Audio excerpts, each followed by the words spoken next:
Ryan Moss, I think I said this before. This is a critical point that I need to make because we're talking about all kinds of strategy and stuff. Ryan says, you've alluded to that a more serious American military engagement could destroy ISIS, to which I agree. What would the post-victory occupation look like under your plan, and how would it address the Syrian refugee crisis? There would be no post-victory occupation. I am absolutely sick of occupying these countries. I'm sick of losing people for people that don't want to fight for their own freedom. I think we won the war in Iraq. I think the Iraqi people, for a period of maybe a year, they actually were living in a world where they could vote, and they saw some of the benefits. And we couldn't even maintain the same kind of status of forces agreement that we've had in Germany for 70 years and in Korea for 60. We couldn't even do that. We left. Everything fell apart. We threw that victory away. But I've learned some lessons from this, I think, and I think the Iraqi people, back in 2004 or 5, you remember when they first voted, and Al-Qaeda and all of the insurgents said, if you go to the polls, we're going to kill you all. And there were just endless pictures of Iraqi citizens holding up their fingers with the die that indicated that they'd voted. That's when I really had faith in this whole thing. And I do believe, and I still believe, that these people want to live better lives and live more or less in not in the kind of freedom we understand, because they don't have the cultural background for it. But they want that kind of a life, and they were ready to risk their lives for it. I think they kind of earned it.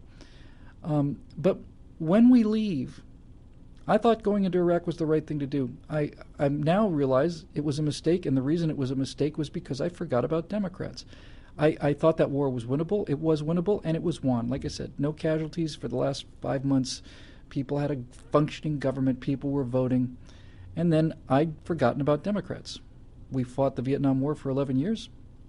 When it was over, after we decided to start bombing them where they lived, when it was over, they were back behind the original starting line, and South Vietnam was still independent and maybe corrupt, but still free.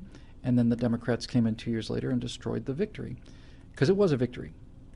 It was a horrible, bloody, pointless victory, but if the war started in Vietnam with them north of the border and then invading the South, and if the war ends with them north of the border and the South is still free, that's a win.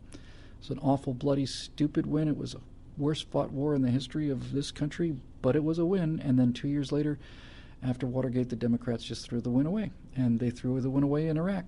So now I don't believe in this anymore, because while I do believe that it is possible to do some of these things, I don't believe that this half of the country, that this Democratic Party will ever let us win. We'll win, and then they'll throw the peace away. They'll throw it away. So, what does the post attack occupation look like? There is no occupation. This Colin Powell doctrine, I never believed. I never believed that we owed it to Iraq to rebuild Iraq. I just thought it was in our interest. Bush said, and I think he was right, we need to provide an example in the heart of the caliphate that people can live a different kind of life than the one that is being offered to them by Al-Qaeda. And I think we did it. I think we actually did it for a while. So now I realize that even if we were willing to do this, I have two fundamental problems with this. I do believe that on balance the Iraqi people had the courage to do this. I think the Iraqi people in large numbers risked their lives for freedom. A lot of these Iraqi soldiers were horribly tortured by the insurgents. I think they'd earned the freedom that we helped them get, and then we threw it away. But I'm not convinced that this is going on in the rest of the world. I'm not convinced that Syria is this. And this kind of gets to the refugee issue. Not just the Syrian refugees in general. I am very concerned about false information. We'd heard a lot of reports that many of these, if not most of these so-called refugees were combat-aged males. Then I saw reports that said, no, this isn't true. But let's just say for a moment that there are more males there than females or children. What does that say about somebody? What does it say about a 20-year-old man who comes here seeking asylum and doesn't bring his wife or his kids or his grandparents or his mother or whatever? What kind of person is that? What kind of person did he trample over women and children in order to get on the boat or the plane or whatever? Did he push them out of the way? Did he knock them down?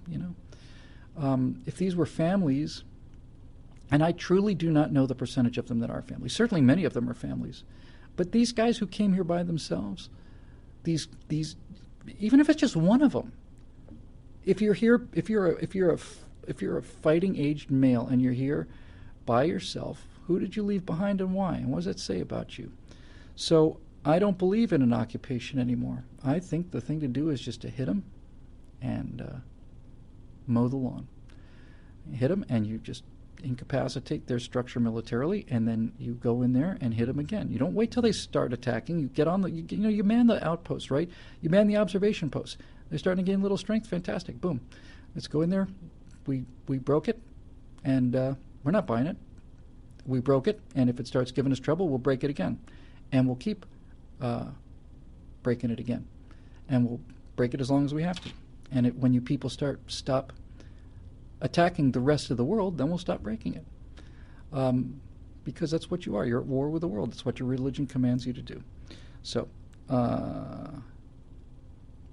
yeah, that's what I think. No occupation under any circumstances. If we have to put soldiers in there to clean them out, I'm in favor of that. They go in there, they kill these bastards, they get out.